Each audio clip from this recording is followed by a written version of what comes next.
দেখুন, এক্ষুনি যে ঘটনাটা ঘটতে চলেছে সেটা অসাধারণ। তার কারণ, আমার 23 বছরের টেলিভিশন সাংবাদিকতার কেরিয়ারে কোনো সিটিং জাজ, কলকাতা হাইকোর্টের কোনো মাননীয় বিচারপতির অন ক্যামেরা ইন্টারভিউ নেওয়ার সৌভাগ্য আমার হয়নি। কিন্তু তিনি মানুষটাই তো অসাধারণ। কেউ বলেন তিনি অরণ্যদেব, কেউ বলেন তিনি সম্পূর্ণ পক্ষপাত দুষ্ট, কেউ বলেন তিনি জনগণের বিচারপতি, তো কেউ বলেন তিনি আইনের ABCDও জানেন না। কিন্তু তথ্য বলছে গত 10 মাসে তিনি 10টা নিয়োগ সংক্রান্ত এবং বদলি সংক্রান্ত মামলায় সটান CBI তদন্তের নির্দেশ দিয়েছেন। তাঁরই নির্দেশে এই পুজোর আগে 3 দফায় 187 জন চাকরি প্রার্থী শিক্ষক শিক্ষিকার চাকরি পেতে চলেছে। বুঝতেই পাচ্ছেন, আজকে আমরা বিধাননগরে তার বাড়িতে, তার ছোট্ট ফ্ল্যাটে তার সঙ্গে দেখা করব। তিনি আর কেউ নন, কলকাতা হাইকোর্টের মাননীয় বিচারপতি অভিজিৎ গঙ্গোপাধ্যায়। আসুন আমার সঙ্গে।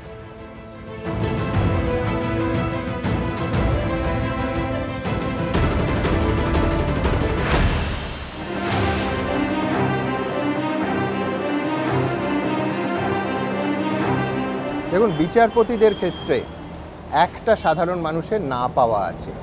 ফিল্ম স্টারদের ব্যাপারে তো তবু জানা যায়, আজকাল সোশ্যাল মিডিয়া, ইনস্টাগ্রাম ইত্যাদির মাধ্যমে প্রতি মুহূর্তে, প্রতি ঘন্টায়, এমনকি মধ্যরাতে চিত্রতারকা কী করছেন তাও সাধারণ মানুষ জানতে পারে। কিন্তু জাস্টিস গাঙ্গুলি, মাননীয় বিচারপতিরা, তাদের উঠে আসাটা, তাদের লড়াইটা, এটা সাধারণ মানুষ জানতে পারে না। আমি যদি একটু সাধারণ মানুষের জন্য ওই আপনার কালো পোশাকের ভেতরের মানুষটাকে চেনার চেষ্টা করি, তাহলে আমায় বোধহয় ফিরে যেতে হবে গত শতকের 8-এর দশকের শুরুর কফি হাউসে, যেখানে যেখানে আমি প্রকৃতপক্ষে মানুষ হচ্ছিলাম। হ্যাঁ, একজন কলেজ ছাত্র, সে হয়তো, এটা আমার কল্পনা, যে সে হয়তো দূর থেকে সুনীল গঙ্গোপাধ্যায়, শক্তি চট্টোপাধ্যায়, শৈবাল মিত্র এদের দেখতে পাচ্ছেন, কোনোদিন শক্তি চট্টোপাধ্যায়, নির্মল আচার্য বিশেষ করে দেখতে পাচ্ছি। সেইখান থেকে আজকের এই যে রাশভারী বিচারপতি, এই জার্নিটায় কতটা বন্ধুর, মানে কতটা উঁচু নিচু ওঠানামা ছিল? প্রচুর প্রচুর। সে গল্প বলতে গেলে তো অন্যরকম হয়ে যাবে। তো আমার বাবা খুব ছোটোবেলায় মারা গিয়েছিলেন। তো তারপরে বাবা আইনজীবী ছিলেন এবং একজন রাজনৈতিক কর্মীও ছিলেন। তো বাবা মারা যাওয়ার পরে অসম্ভব বিভিন্ন বিপদের মধ্যে দিয়ে কাটাতে হয়েছে। তারপরে আমি এতে হাজরা ল কলেজে 5 ইয়ার্সের ল কোর্সে ঢুকে যাই। আচ্ছা, এই জন্যে যে তখন আমার কিছু করার ছিল না সময় কাটানোর জন্য। মানে আইনের প্রতি বিশেষ ঝোঁক বা সেই কারণে নয়? না না, একদমই না। আমি একটা কোনো এডুকেশনাল এর সঙ্গে যুক্ত থাকলে ভালো লাগবে এই ভেবে ঢুকে যাই।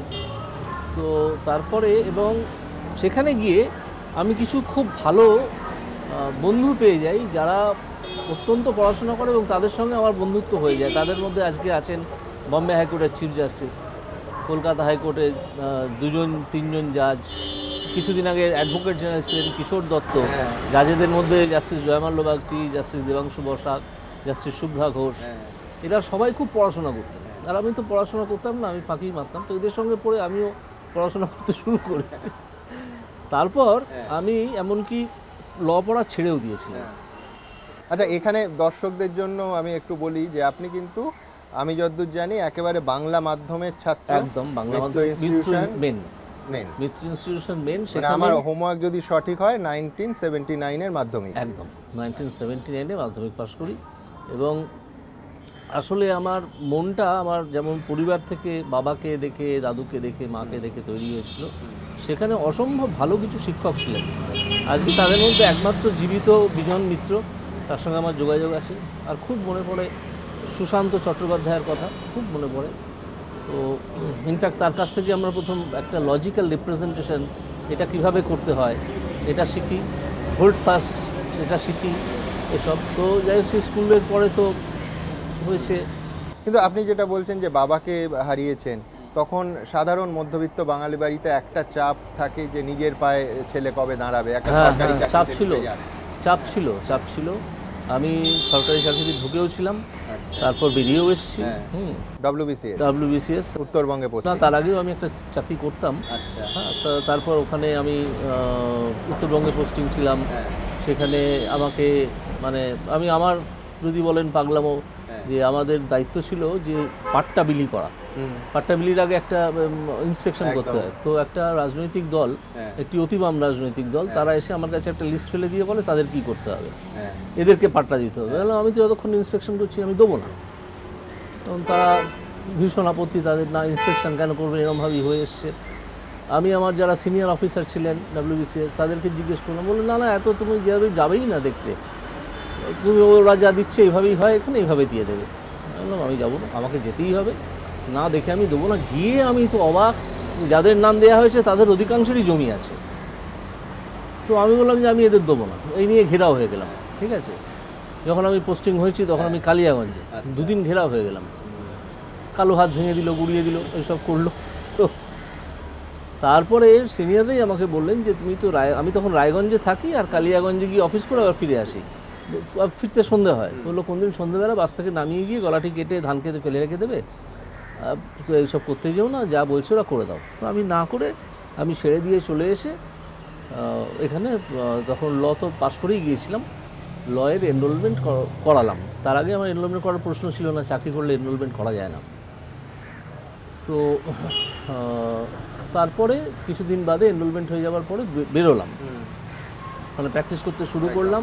এখানে আমার একটা প্রশ্ন আছে, ধরুন বাঙালি সাইকি যুগ যুগ ধরে সেটা এই রকম যে একবার সরকারি চাকরির ওই নিশ্চয়তাটা পেয়ে গেলে ওকালতি পেশা যেটা অনেক বেশি অনিশ্চিত, সেখানে তো এটা সহজাত বাঙালি প্রবৃত্তি নয়, প্রবণতা নয়, সেটা কি করে মানে আপনার মধ্যে তো আমি অবাঙালি সুলভ একটা ঝুঁকি নেওয়ার প্রবণতা দেখতে হ্যাঁ, ঝুঁকি নেওয়ার প্রবণতাটা হয়ে গিয়েছিল। জানেন, আমি না খুব নাটক করতাম এবং নাটক ভালোবাসতাম। আমি ন্যাশনাল স্কুল অফ ড্রামার সার্টিফিকেট কোর্সও করেছি, কলকাতায় ওরা করেছিল। তাতে পড়াশোনাও ব্যাঘাত ঘটেছে প্রচুর। সেখানে যখন অন্যান্য যারা শিক্ষার্থী ছিলেন, খুব সিনিয়র লোকজন ছিলেন অনেক, খুব ভালো, তাদের কাছ থেকে একটা কথা প্রায় শুনতাম যে অজিতেশ বন্দ্যোপাধ্যায় বলতেন যে চাকরি মানেই হচ্ছে একটা খোঁটায় বাঁধা গরু, তুমি চতুর্দিকে ঘাস খেয়ে বেড়াবে, তার বাইরে আর তোমার কিছু হবে না। এটা আমাকে না খুব হন্ট করতো এই কথাটা। আমিও দেখতাম যে চাকরি করতে গিয়ে যে আমার আর কিছুই করার নেই, একদল অযোগ্য মানুষ যেহেতু আমার চেয়ে সিনিয়র, তারাই আগে প্রমোশন পাবেন, আমার যত যোগ্যতাই থাক আমি পাবো না। কিন্তু এখানে একটু ওপেন ফিল্ড, যোগ্যতা প্রমাণ করতে পারলে কিছুটা পাওয়া যাবে। আমি সেই জন্যে ছেড়েই দিলাম, দিয়ে জয়েন করলাম। এবং তখন আমি ধরে নিয়েছিলাম যে আমি কিছুই রোজগার করতে পারবো না, যদি মাসে 500 টাকাও রোজগার করতে পারি তাতেই আমি চালিয়ে নেবো। ঠিক আছে, মস্ত বড় ঝুঁকি এই কারণে নিতে পেরেছিলাম, এই কারণে যে আমি তো মানে বাবা মারা যাওয়ার পরে বিভিন্ন অসুবিধার মধ্যে দিয়ে বড় হয়েছি, ফলে আমার কাছে ওটা খুব একটা বড় ঝুঁকি বলে মনে হয়নি তখন। আর ভেবেছিলাম যদি কোনোভাবে সাকসেসফুল হই, জজ হবই তো কল্পনাতেই ছিল না, কোনোভাবে সাকসেসফুল হয় তাহলে হ্যাঁ হয়তো কিছুটা বেশি টাকা রোজগার করবো। এই পর্যন্ত এইভাবে আমি শুরু করি। আপনার দ্বিতীয় আরেকটা, যদি ওই জাম্প কাটের জনক কিছুদিন আগে এই পৃথিবী ছেড়ে চলে গেলেন, তো সেই জাম্প কাটে একটু সামনে চলে আসি। আরেকটাও তো ঝুঁকি, যখন আমরা শুনেছি যে আইনজীবীদের পসার জমে ওঠে, তার যা অঙ্ক তার তুলনায় একজন মাননীয় বিচারপতির বেতন কিছুটা কম হয়, তো সেখানে একটা আর্থিক ক্ষতিও তো থাকে, তো সেটা ঝুঁকি বলে আমার না, আর্থিক ক্ষতি থাকে নিশ্চয়ই, আমার ক্ষেত্রেও অনেকটাই ছিল। কিন্তু যখন আমি দেখলাম যে এই দুটোর মধ্যে তুল্যমূল্য বিচার করে দেখলাম যে আমার তো আর্থিক যেটা ছিল সেটা যে কোনো দিন কমেও যেতে পারে। জজ হলে অন্তত কিছু কাজ করার যদি সুযোগ আমি পাই, মানে তখন তো এসব ভাবিনি যে এইভাবে আমাকে সামনে এরকম মামলা পাবো, এরকম দুর্নীতি পাবো। তো যদি সুযোগ পাই তাহলে হয়তো খানিকটা সিকিউরড পজিশনে যাব। ঠিক আছে, তখন বেশ কিছু টাকা রোজগারও করতাম, অনেক বড় বড় মামলার সঙ্গে যুক্ত ছিলাম। এবং আমার খুব সৌভাগ্য যে আমি অনিন্দ্য মিত্র এবং বিমল চট্টোপাধ্যায় মানুষদের সঙ্গে বিকাশ রঞ্জন ভট্টাচার্যের একেবারে পায়ের তলায় বসে শিখেছি।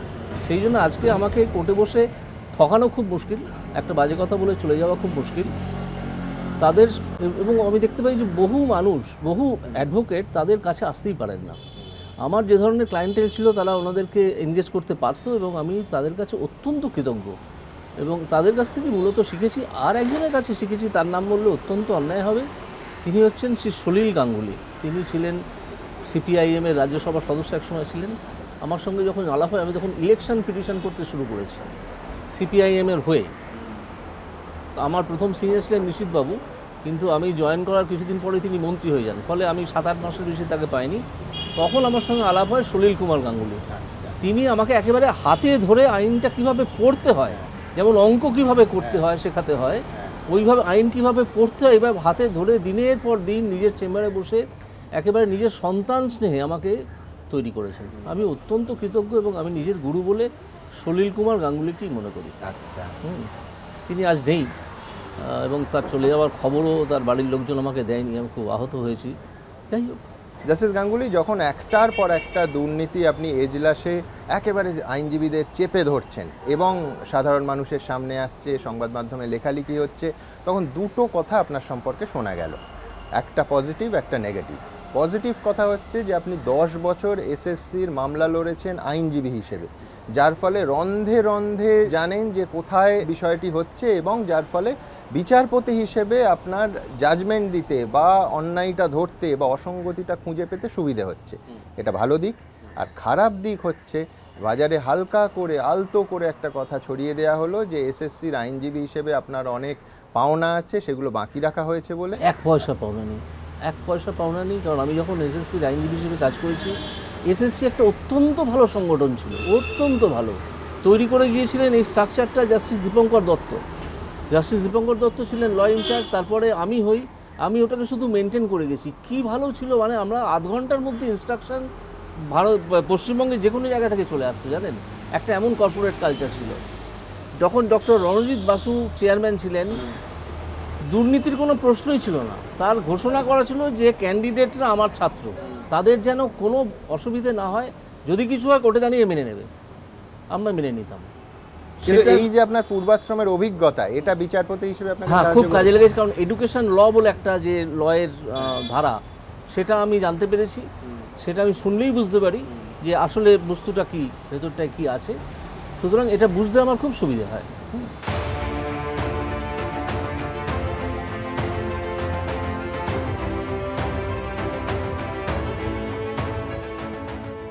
আমি যে দেখেছি প্রতিকারহীন শক্তের অপরাধে বিচারের বাণী নীরবে নিভৃতে কাঁদে। জাস্টিস গাঙ্গুলি, এই তো দুটো বাক্য আমার মনে হয় যে আপনার যে অনুভূতি বিভিন্ন ভার্ডিক্ট দেওয়ার সময়, বিভিন্ন মামলা দেখার সময়, সেখানে কোথাও আপনার মনে হয়েছে যে এই শক্তের অপরাধ যখন হচ্ছে তখন বিচারের বাণী সেইভাবে সাধারণ মানুষের পাশে এসে দাঁড়াচ্ছে না। এইটা কখন আপনার মনে হলো যে দুর্নীতির অনেকগুলো স্তর আছে এবং দুর্নীতির বিরুদ্ধে আপনার যে ঘোষিত জেহাদ, এজলাসেও আপনি বসে বলেন, সেইটা কোন সময় মনে হলো যে এবার I must put my foot down? দেখুন, দুর্নীতি তো জ্ঞান হওয়ার পর থেকেই দেখছি বিভিন্ন রকমের দুর্নীতি, প্রথম কথা। দ্বিতীয় কথা, আমি নিজেও বহুদিন বেকার ছিলাম, ফলে বেকারদের চোখের জল আমি দেখতে পাই। তাদের চোখের জলে রাতের বেলা বালিশ ভিজে যাওয়া, সেটাও আমি দেখতে পাই। তো ফলে যখন বিচার করতে বসলাম এবং দেখলাম যে চোখের সামনে একটা অ্যাডমিটেড দুর্নীতি আছে, অ্যাডমিটেড দুর্নীতি, যে একটা অথরিটি বলছে যে আমরা ভুল করেছি, আর একটা অথরিটি ভুল করেছি এই রেকমেন্ডেশন আমরা দিইনি, আর একটা authority West Bengal board of secondary education, তারা বলছে যে আমরা ওদের রেকমেন্ডেশন অনুযায়ী এই কাজটা করেছি। অর্থাৎ একজন চেয়ারম্যান বলছেন যে আমরা এটা দিইনি, আর কল্যাণময় গাঙ্গুলির অথরিটি, তখন কল্যাণময় গাঙ্গুলি বোর্ডের অ্যাডহক কমিটির চেয়ারম্যান, প্রেসিডেন্ট, তিনি বলছেন ওনাদের অনুমতিতে আমরা দিচ্ছি। দুটো আলাদা আলাদা এফিডেভিট আমার কাছে এলো। এই যে একই জিনিসের দুটো আলাদা ভার্সান, এটা এতই কন্ট্রাডিক্টরি, এতই স্ববিরোধী যে আমি দেখলাম যে এখানে দুর্নীতি আছেই, দুর্নীতি ছাড়া এই ঘটনা হতে পারে না। তখন আমি আর কাকে দেবো, আমার পুলিশের ওপর ভরসা যথেষ্ট আছে, কিন্তু পুলিশ তো নিয়ন্ত্রিত হয় বিভিন্ন রকমভাবে। আমি সেই জন্য সিবিআইকে দিলাম। সিবিআইও যে নিয়ন্ত্রিত হয় না তা আমি বলছি না, হয়, কিন্তু হয়তো কিছুটা কম হবে, হয়তো কিছু বেরোবে। সেই জন্য আমাকে দেখতে হলো যে দুর্নীতির বিরুদ্ধে যেতে হলে আমাকে একটা কোনো কড়া পদক্ষেপ নিতে হবে, কারণ আমি তো এখানে বসে চুপ করে থাকবো না। আপনার এই সিদ্ধান্তে আমার পরের প্রশ্ন যে আপনি দিলেন সিবিআইকে। কোন সিবিআই? সুপ্রিম কোর্ট যে সিবিআইকে কেজ প্যারট বলেছে।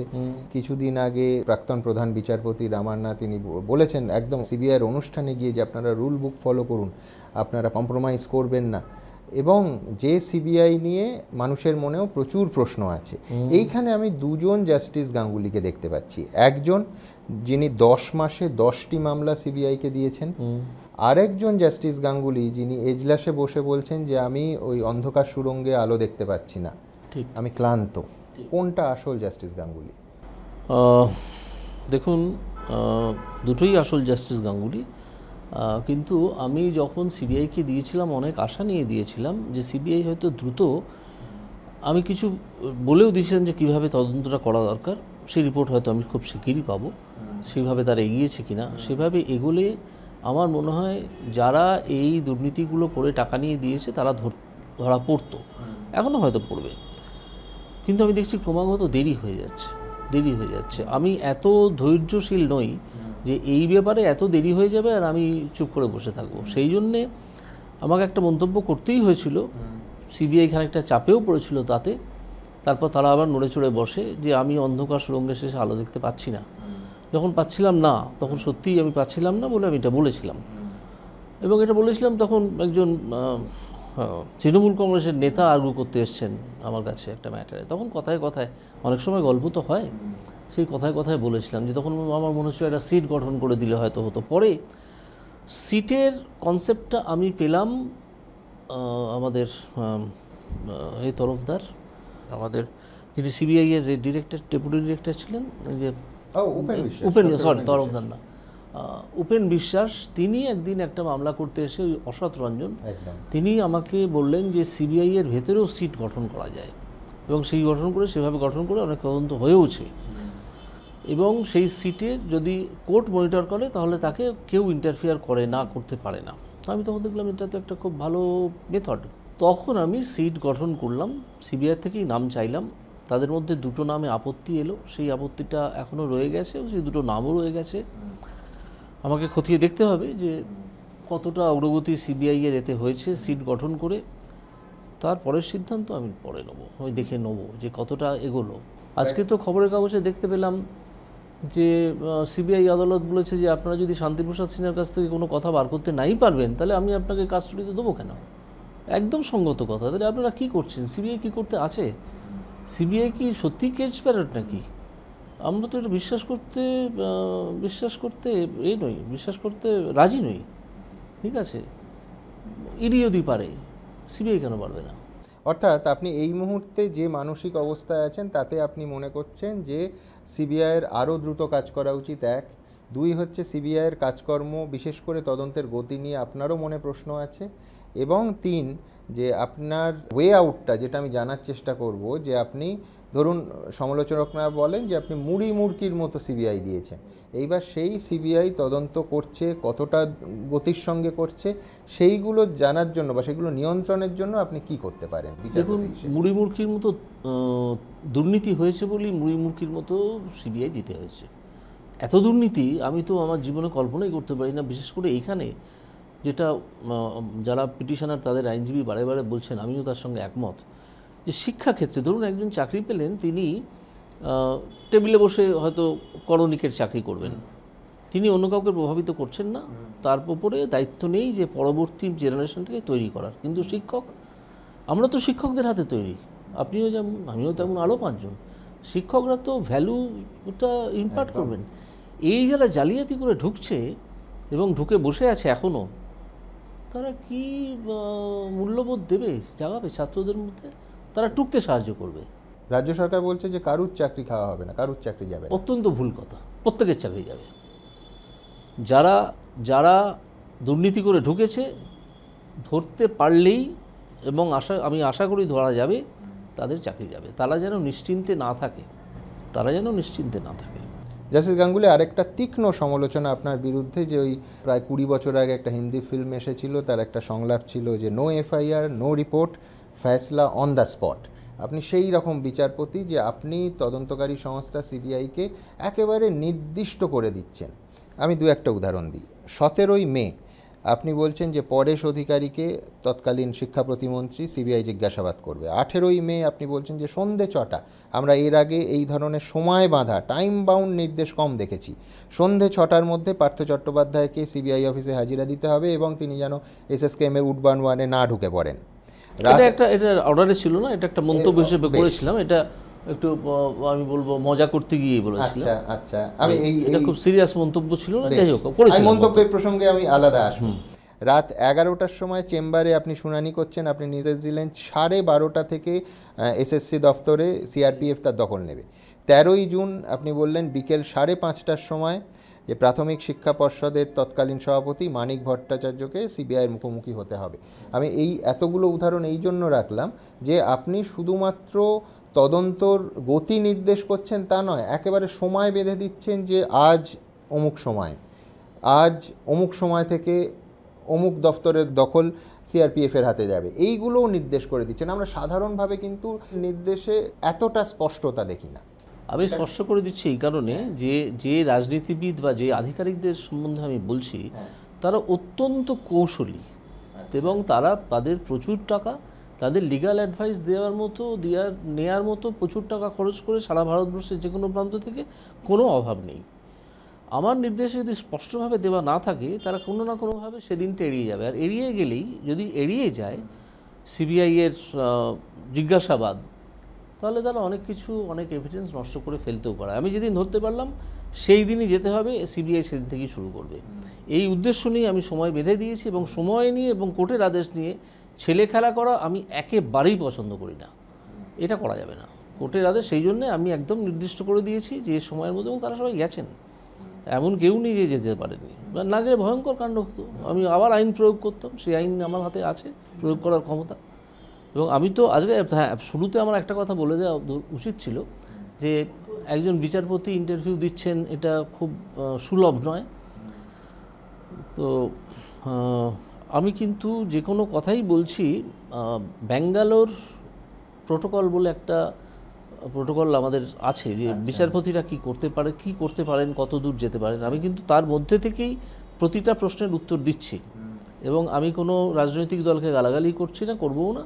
আর বিচার ব্যবস্থা সম্বন্ধে আমার সম্পূর্ণ আস্থা আছে, কারণ আমি সেই বিচার ব্যবস্থার একটা অঙ্গ, সেটা সম্পূর্ণ মাথায় রেখেই আমি এটা দিচ্ছি। এবং আমি জানি যে এটা নিয়ে অনেক বিতর্ক পরে হবে, যে কীভাবে আমি দিলাম, কেন দিলাম, দিতে পারি কি না।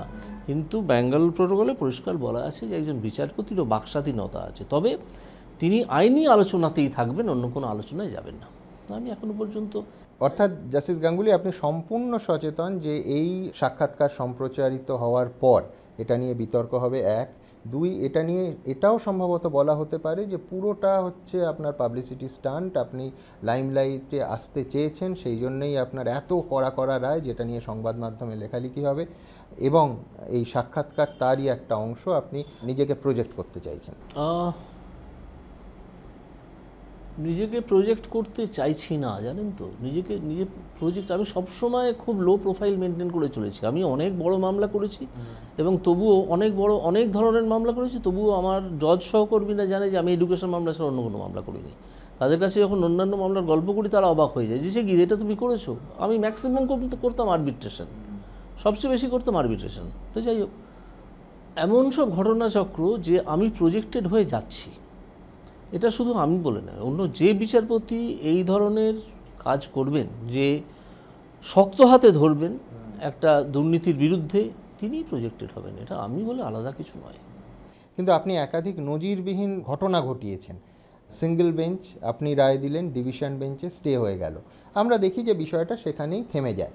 আপনি, শোনা যায় যে কলকাতা হাইকোর্টের মাননীয় প্রধান বিচারপতি এবং সুপ্রিম কোর্টের প্রধান বিচারপতিকে চিঠি লিখলেন যে আমার হাত বেঁধে দেওয়া হচ্ছে, এরকমভাবে যদি ডিভিশন বেঞ্চ সবগুলোর মামলায় স্টে করে তাহলে সিঙ্গেল বেঞ্চ তার গুরুত্ব হারাবে, এবং তারপরে মামলাগুলো ফেরত এলো এবং গোটা দেশে এই নিয়ে চর্চা হলো। এটা তো নজিরবিহীন। এটা নজিরবিহীন, কিন্তু অনেক সময় নজিরবিহীন কাজ করতে আমরা বাধ্য হই যখন দেখি যে কিছু কাজ যুক্তিসঙ্গত হচ্ছে না।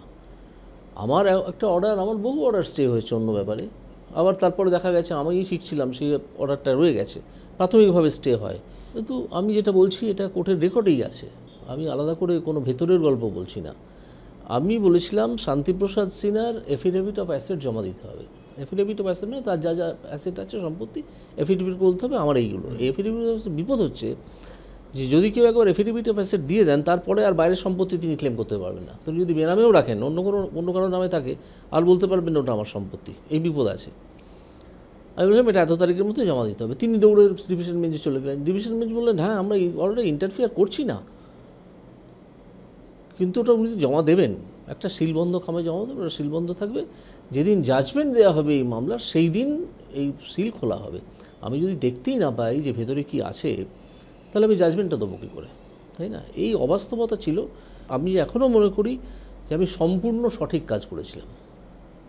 এ বিষয়ে আমার অন্যান্য জজ বন্ধুরা আমাকে যথেষ্ট তিরস্কার করেছেন যে এসব করা যায় না এখানে বসে, তাহলে তুমি জুডিশিয়ারি ছেড়ে চলে যাও, অন্য কিছু করো। বললাম না, আমি জুডিশিয়ারিতে বসেই এগুলো করতে পারি। যদি আমি দেখি যে দুর্নীতি আটকাবে না, আটকাতে যাচ্ছি আমি, আর সেখানে বারে বারে ছেড়ে দেওয়া হচ্ছে, আপনি জানেন না, এটা ভেতরের গল্প আমি বলবো না, ছেড়ে দিন, তাতে আরও বিতর্ক হবে। আমার মনে পড়ে যাচ্ছে, আমি জানি না আপনি ফিল্ম দেখার সময় পান কি না, জনপ্রিয় হিন্দি ফিল্মের ডায়লগ ছিল যে কানুন আন্ধা হতা হ্যায় লেকিন জজ নেই, ও সব কুছ দিখতা হ্যায়। একদম, এটা পিবি মুখার্জির শ্রদ্ধেয় জজ প্রশান্ত বিহারী মুখোপাধ্যায়, তিনি বলেছেন, তিনি একটা বিখ্যাত জাজমেন্ট আছে তার। আমাদের একটা প্রফেশন আছে যে জজ হাতের লেখা দুটো একই লোকের দুটো জায়গায় হাতের লেখা মেলাতে পারেন কিনা, সেকশন 73 অফ এভিডেন্স অ্যাক্ট, সেইটার জাজমেন্ট দিতে গিয়ে তিনি বলছেন যে হ্যাঁ, law is blind but the জাজ ইজ নট।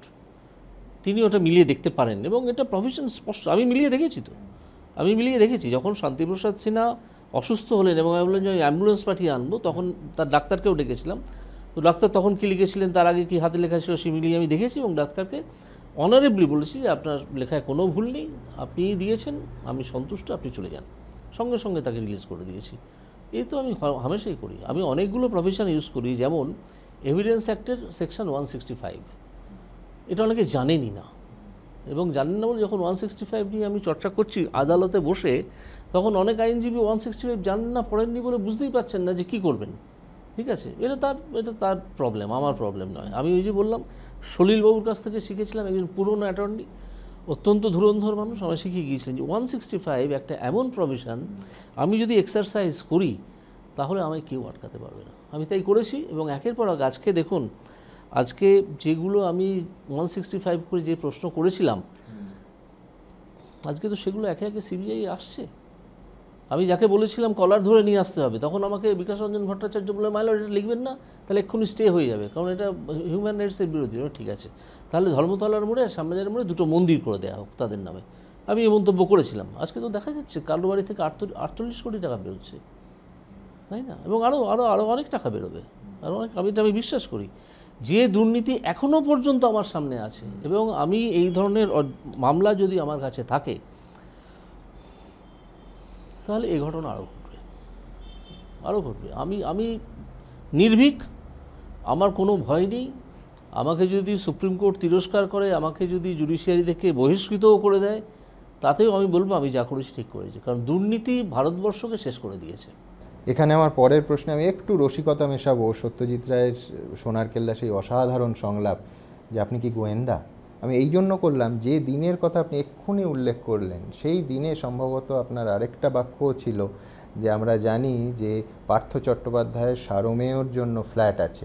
পরবর্তীকালে যখন পার্থ চট্টোপাধ্যায় এবং অর্পিতা মুখোপাধ্যায় গ্রেফতার হলেন, দেখা গেল সেই ফ্ল্যাট আছে এবং প্রায় 10টি সারমেয় সেখানে আছে, এবং ইডির মধ্যে চর্চা শুরু হলো যে এবার সারমেয়দের অর্থাৎ কুকুরের হেফাজত ইডি চাইবে কিনা, কারণ তাদের খেতে দিতে হবে, এবার বাঁচিয়ে রাখতে হবে। এবার আপনি কি করে জানলেন? আপনি তো গোয়েন্দা। আমি তো সাধারণ মানুষই ছিলাম, এবং পার্থ চট্টোপাধ্যায়ের এই কুকুরগুলো থাকতো ওনার নাকতলার একজন প্রমোটারের ফ্ল্যাটে, খুব কাছের প্রমোটার। নাকতলায় আমার বহু বন্ধুবান্ধব আছে, তাদের কাছ থেকে আমি শুনেছিলাম। ঠিক আছে, এই ধরনের পাবলিক নলেজ আমরা তো এক্সারসাইজ করতে পারি। যদি আমাকে কেউ বলেন যে একটা রাস্তা খারাপ আছে, আমি কি তখন স্পেশাল অফিসার পাঠাবো রাস্তাটা ভাঙাচোরা আছে কি না? ধরুন সেই রাস্তা দিয়ে আমি রোজ আসি, আমি বলবো হ্যাঁ আমি রোজ আসি, আমি জানি। আমি সেই জন্য বলেছিলাম। এবার পরে দেখা গেল সেইখান থেকে ওগুলোকে নিয়ে গিয়ে যে কথা বলার পরে অন্য আরেকটা ফ্ল্যাটে রাখা হয়েছে, অর্থাৎ সেই কুকুরের ফ্ল্যাট কুকুরেরই রইল, এবং সেখানে ওই কেয়ারটেকারটা বদলে গেল, ট্রেনার বদলে গেল, হ্যাঁ ঠিকানা বদল হলো, হ্যাঁ ছিল, আজ তো প্রমাণ হয়ে গেছে যে ছিল।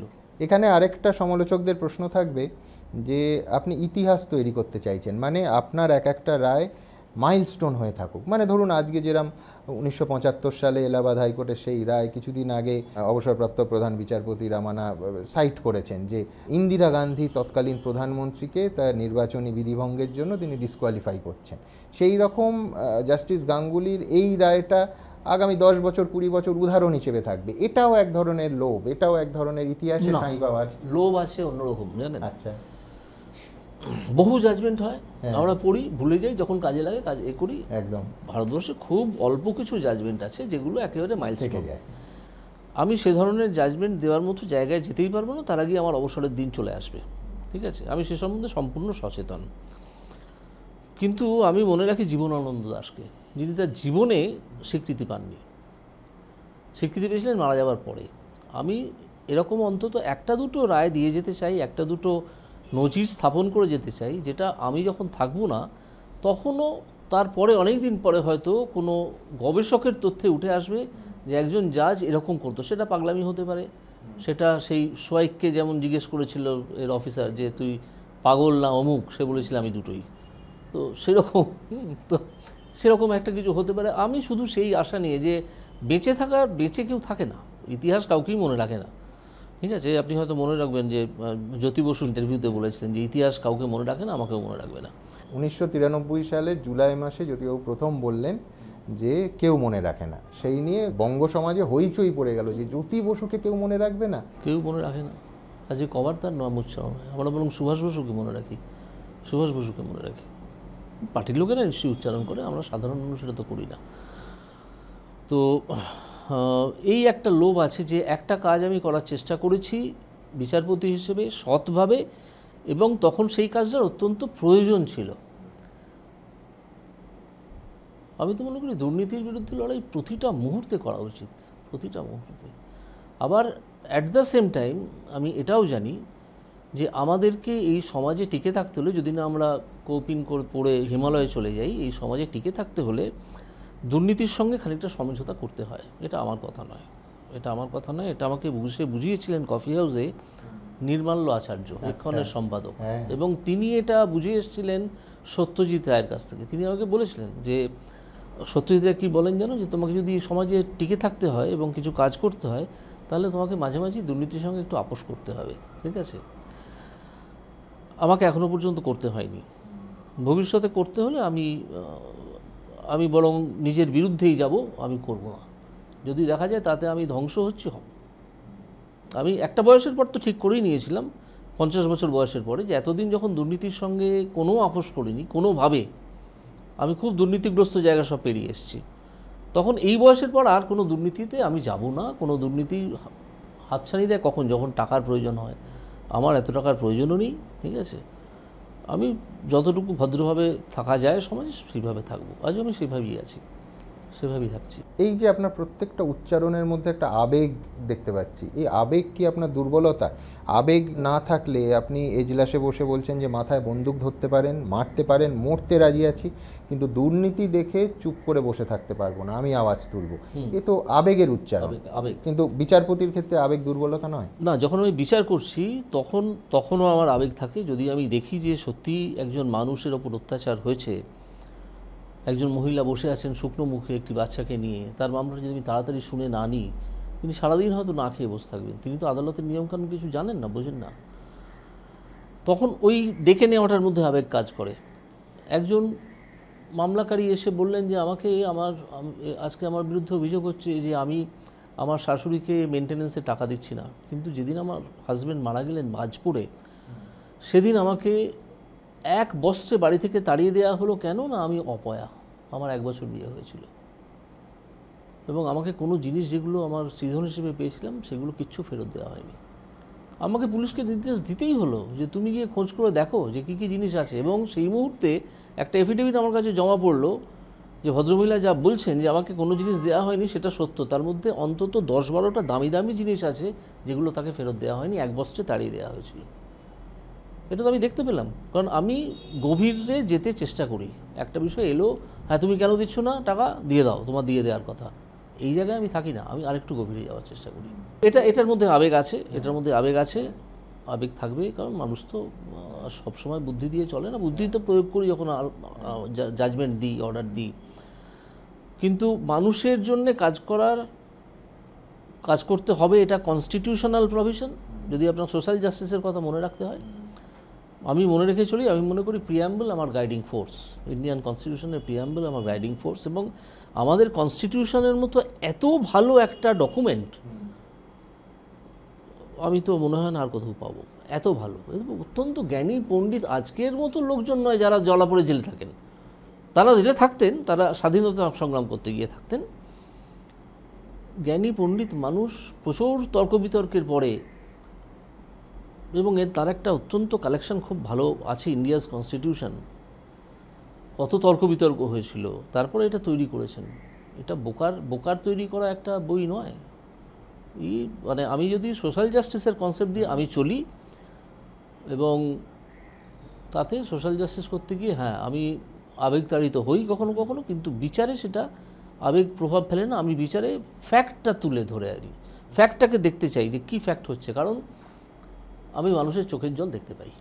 এই চোখের জল যে দেখতে পান, সোমা দাস ক্যান্সার আক্রান্ত একটি মেয়ে, যে এসএসসির আন্দোলনকারীদের অন্যতম। আপনি তাকে একেবারে স্পষ্ট নির্দেশ, 2-1 দিন তার সঙ্গে কথা বললেন। এই মুহূর্তে আপনার নির্দেশে সে 9-10-এর বাংলার শিক্ষিকা। আমি বলছি, সোমার কথা কি করে জানতে পারলেন আপনি? এটাও তো আপনার আবেগ এবং ওই চোখের জল মোছার একটা প্রক্রিয়া। সোমার কথা আমি জানতে পারলাম আনন্দবাজার পত্রিকা থেকে। সেখানে দেখলাম একটা ক্যান্সার আক্রান্ত মেয়ে রাস্তায় বসে আছে, আর আমি ওইখানে চেয়ারে বসে আছি, সোশ্যাল জাস্টিস আমার চোখের সামনে ঝুলছে।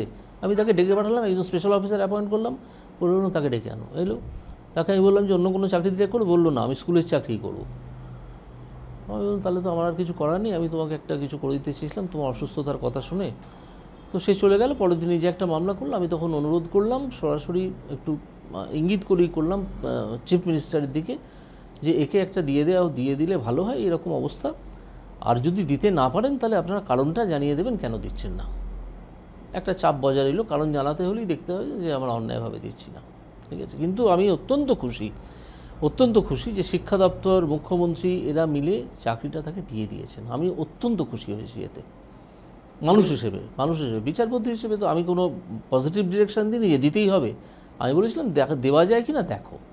আমাদের লড়াই ছিল একটা বিরাট শক্তির বিরুদ্ধে লড়াই, আর আমরা অত্যন্ত ক্ষুদ্র, তবু এই ক্ষুদ্র শক্তি নিয়ে যখন কোনো একজনকে আমরা চাইছিলাম যে কেউ আমাদের সাহায্য করুক, সেখানে ঠিক ভগবান স্বরূপ বিচারপতি অভিজিৎ গাঙ্গুলি মহাশয় আমাদের সাহায্য করেন, এবং তিনি আমরা যাতে সুবিচার পাই, বিচার ব্যবস্থা যাতে আমাদের সাথে থাকে, সেই ব্যবস্থাটা তিনি করেন। অনেক ক্ষেত্রে তো পজিটিভ ডিসিশন আপনি দিচ্ছেন, আপনি নির্দেশ দিয়ে দিচ্ছেন যে পুজোর আগে 3 দফায় 187 জনকে তারা চাকরি পেল। আমি বলছি পুজোর সঙ্গে স্যান্টা ক্লসের কোনো তুলনা হয় না, কিন্তু তাদের কাছে জাস্টিস গাঙ্গুলি তো স্যান্টা ক্লসের মতো। তারা কিভাবে দেখছেন, হয়তো দেখছেন, নাও দেখতে পারেন, কিন্তু আমি মনে করেছি এই ছেলেগুলোর প্রতি অত্যন্ত অন্যায় হয়ে চলেছে শুধু, আর প্রতিদিন তারা চোখের জলে বালিশ ভেজাচ্ছে। আমি তো জানি বেকার জীবন কি, আমি তো রূপোর চামচ মুখে নিয়ে জন্মাইনি। তো সেই জন্য আমার মনে হয়েছে যে এদেরকে এক্ষুনি আর দেরি না করে চাকরি দিয়ে দেওয়া উচিত। গত বছরও এই সময় আমি প্রায় 1200 ছেলের চাকরির জন্যে, মানিক ভট্টাচার্য তখন ছিলেন প্রেসিডেন্ট, যাকে আমি পরে সরিয়েছিলাম, তাকে কন্টেম্পটে ডেকে এনে তিনি কন্টেম্পটে এসে হাত নাড়াতে বললেন যে মাই লর্ড আমি চাকরির কাগজ নিয়ে এসেছি। তাহলে দিয়ে দিন, বলে আমি 3 দিনের মধ্যে দিয়ে দেবো।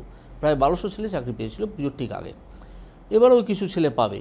আমি মনে করি একটা ছেলের পাওয়া মানে তার 4 জনের পরিবার হিসেবে ধরে নিই, আজকে যদি 170 জন পায় তাহলে 680 জনের একটা সুরাহা হলো। ছেলেটার কত আনন্দ হবে বলুন তো, ওই পরিবারে হ্যাপিনেস ইন্ডেক্সটা কত বেড়ে যাবে বলুন তো। এগুলো তো ভাবতে হয়, আমি অন্তত ভাবা উচিত বলে আমি মনে করি। সবথেকে বড় কথা পরিবারটার, মানে আমরা সোজা বাংলায় গোদা বাংলা যাকে হিললে বলি, সে পরিবারটার খেয়ে পড়ে বেঁচে থাকতে পারবে, এবং তারা যোগ্য। তাদের বঞ্চিত করে একদল অযোগ্য তারা চাকরিটা আমি পেয়ে গেছি, বেরা শুনছো।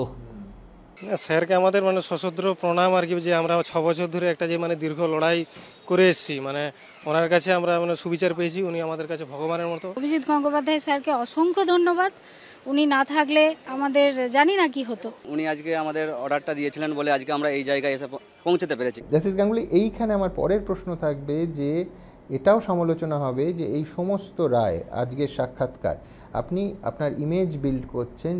আমি জানি না আপনার অবসর কোন সালে হবে, আপনি অন্তত এই সরকার এখনও অবধি যা পরিস্থিতি তাতে রিটায়ারমেন্টের পর কোনো কমিশনের মাথায় আপনাকে বসানো হবে না। আমি ঘোষণা করে দিয়েছি আমার বন্ধুবান্ধব এবং অন্যান্য বন্ধু জজেদের মধ্যে যে আমি কোনো কমিশন, কোনো আর ট্রাইব্যুনাল এবং এমনকি কোনো আরবিট্রেশনও নেবো না। আচ্ছা, আমি কিচ্ছু করব না। আমি যে ভালো ভালো বইগুলো লেখা হয়েছে কিন্তু পড়িনি আমি এখনও, সেগুলো পড়বো বাড়িতে বসে, আমি কিচ্ছু করবো না। এই বাড়িতে বসেটা নিয়ে যদি কেউ প্রশ্ন তোলেন না আপনি রাজনীতিতে নামবেন, সেই জন্য আপনি নিজের ভাবমূর্তি তৈরি না, করছেন। রাজনীতিতে নামবে তো আমি এখনও ঠিক করিনি, তবে যে কোনো মানুষই রাজনীতিতে নামতে পারে, যে কোনো মানুষের মত পরিবর্তন হতে পারে। সুতরাং সেখানেও আমি বলবো না যে আমি কোনো দিনই নামবো না। এমন ডাক তো আসতে পারে যে রাজনীতিটা সবসময় দলীয় রাজনীতি হবে, তা নয়, ঠিক আছে? আমি ওই রাস্তায় একটা টুল পেতে দাঁড়িয়ে আমি আমার রাজনৈতিক কথাবার্তা বলতে পারি, কেউ শুনলো, না শুনলো। সুভাষ সিং চায়ের দোকানে বসে গোর্খাল্যান্ডের কথা বলতেন, কেউ তো শুনতো না তখন। পরে তো উনি একটা বিরাট আন্দোলন তৈরি করেছিলেন, তাই না? ভুল হোক ঠিক হোক আমি সে কথা বলছি সেই না। আন্দোলনের হিংসাত্মক দিকটা নিঃসন্দেহে নেতিবাচক ছিল। নিঃসন্দেহে নেতিবাচক, যে কোনো আন্দোলনের হিংসাত্মক দিক নেতিবাচক, কিন্তু একটা জিনিস আমি বিশ্বাস করি, সেটা হচ্ছে যে টেরর মাঝে মাঝে অত্যন্ত ভালো ফল দেয়।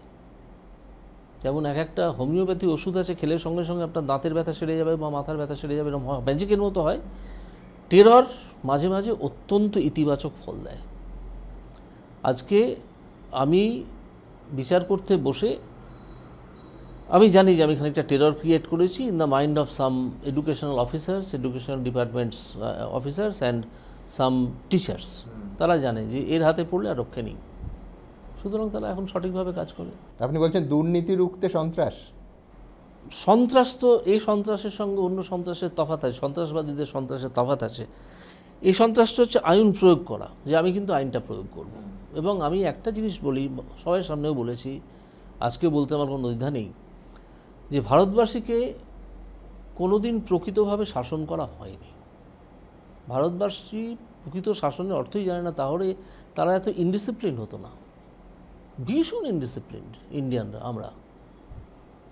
প্রকৃত আমি তো আর শাসন করতে পারবো না, আমার একটু জুরিসডিকশন হয়তো 200-300 মামলা আসবে, কিন্তু তার মধ্যে এটুকু আমি বার্তা দেবো যে বিচার বিভাগ যদি অত্যন্ত কড়া হঠাৎ হয়ে ওঠে, তাহলে কিন্তু তোমরা যারা বেআইনি কাজ করছো, যারা দুর্নীতিগ্রস্ত হয়ে আছো, তাদের কিন্তু মহাবিপদ।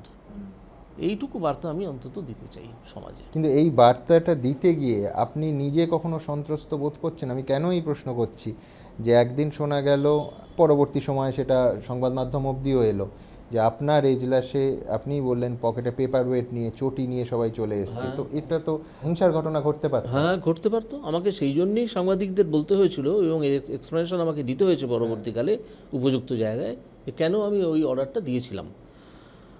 কারণ যদি সাংবাদিকরা ভিডিও করেন, তাহলে যারা চটি ছুটছেন, যারা পেপার ওয়েট ছুটছেন, তারা সঙ্গে সঙ্গে স্পটেড হয়ে যাবেন, তারা দেখতে পাবেন, যে মানে ক্যামেরায় ধরা পড়ে যাবে। এবং এই কথা শোনার পর তাদের অনেকের মুখ শুকিয়ে গেল।